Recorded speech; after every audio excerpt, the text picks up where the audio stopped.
श्रीमद् भगवत गीता यथारूप अध्याय 13 प्रकृति पुरुष तथा चेतना।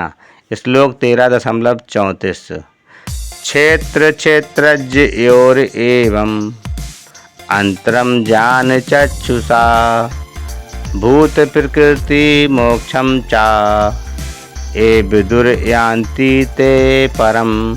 भावार्थ, जो लोग ज्ञान के चक्षुओं से शरीर तथा शरीर के ज्ञाता के अंतर को देखते हैं और भवबंधन से मुक्ति की विधि को भी जानते हैं, उन्हें परम लक्ष्य प्राप्त होता है। तात्पर्य, इस 13वें अध्याय का तात्पर्य यही है कि मनुष्य को शरीर के स्वामी तथा परमात्मा के अंतर को समझना चाहिए। उसे श्लोक 8 से लेकर श्लोक 12 तक में वर्णन मुक्ति की विधि को जानना चाहिए, तभी वह परम गति को प्राप्त हो सकता है।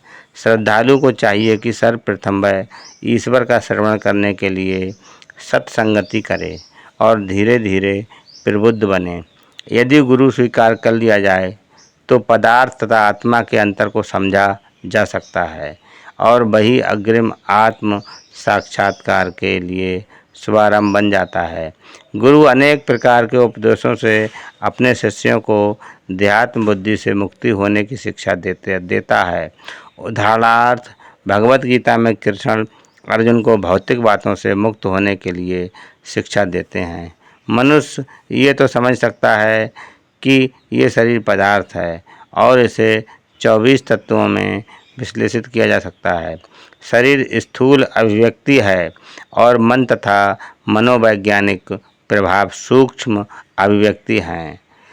जीवन के लक्षण इन्हीं तत्वों की अंतःक्रिया विकार हैं, किंतु इनसे भी ऊपर आत्मा और परमात्मा है। आत्मा तथा परमात्मा दो हैं। ये भौतिक जगत आत्मा तथा 24 तत्वों के संयोग से कार्यशील है। जो संपूर्ण भौतिक जगत की इस रचना को आत्मा तथा तत्वों के संयोग से हुई मानता है और परमात्मा की स्थिति को भी देखता है, वही वैकुंठ लोक जाने का अधिकारी बन पाता है। ये बातें चिंतन तथा साक्षात्कार की हैं। मनुष्य को चाहिए कि गुरु की सहायता से इस अध्याय को भली भांति समझ लें।